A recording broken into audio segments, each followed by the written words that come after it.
Everyone guys आज यहाँ हामी वायरिङ गरेको छौं। यतातिर म देखाउँछु हामीले राखेको चाहिँ यो 4 को बोर्ड राख्छौं। हामीतिर जक्सन आउँदैन है, यही कालो पाइप नै हो हामीले हाल्ने। हामीले कन्ड्युट पाइप चाहिँ हाल्दैनौं, डक्ट पाइप पनि हाल्दैनौं। यही कालो पीवीसी पाइप हो, यो पीपीआर हाल्न बाँकी छ। सीपीवीसी नराख्ने भन्नु भएर चाहिँ यहाँनिर हामीले पीपीआर हाल्न लगाएको। यहाँनिर देख्न सक्नुहुन्छ एकदमै लाइन भनेको एकदमै सिधा छ। कसरी यो सिधा भएको कारण चाहिँ अलिकति हामीले पुरै नापेर मेजरिङ गरेर राखेको छौं यो बोर्ड।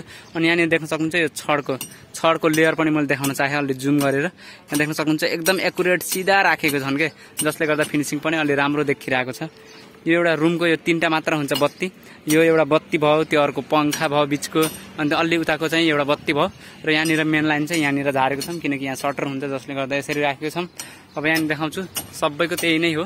यहाँनिर 3टा बत्ती भयो, एउटा फ्यान, 2टा बत्ती प्लस यहाँनिर हाफ लाइन झरेको छ र एउटा मेन लाइन 2टा पाइप देख्न सक्नुहुन्छ। 2टा पाइप मैले टेप लाउँछु, यहाँनिर देख्न सक्नुहुन्छ पाइपमा टेप लाउँछु किनकि यति गयो भने ल ठिक छ, नापेको ठ्याक्कै हुन्छ, पाइप वेस्ट जान्न भनेर चाहिँ मैले टेप लाउँछु है।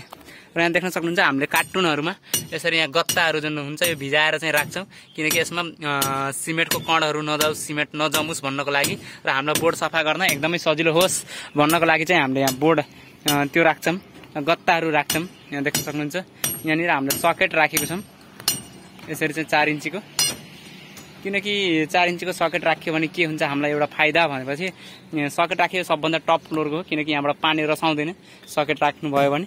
तर 4-5 वटा फ्लोर भयो भने सबभन्दा लास्टको फ्लोरमा चाहिँ सकेट राख्नु होला, अरू फ्लोरमा नराखे पनि फरक पर्दैन है।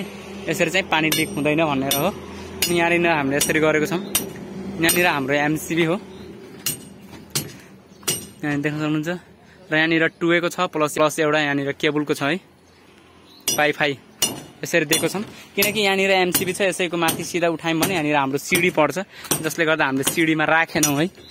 यहाँ देख्न सक्नुहुन्छ उता सिडी हो, सिडीको भागमा राख्न भएन जसले गर्दा साइडमा राखेको छौं। साइडमा राख्नु होला, एकदमै राम्रो देखिन्छ अनि डिस्टर्ब पनि हुँदैन। र यो सबै हाम्रो यो मेन सप्लाई हो, यहाँ एमसीबी मा गएको छ। एउटा मिटरको छ, यो 2टा चाहिँ रुमको छन् है।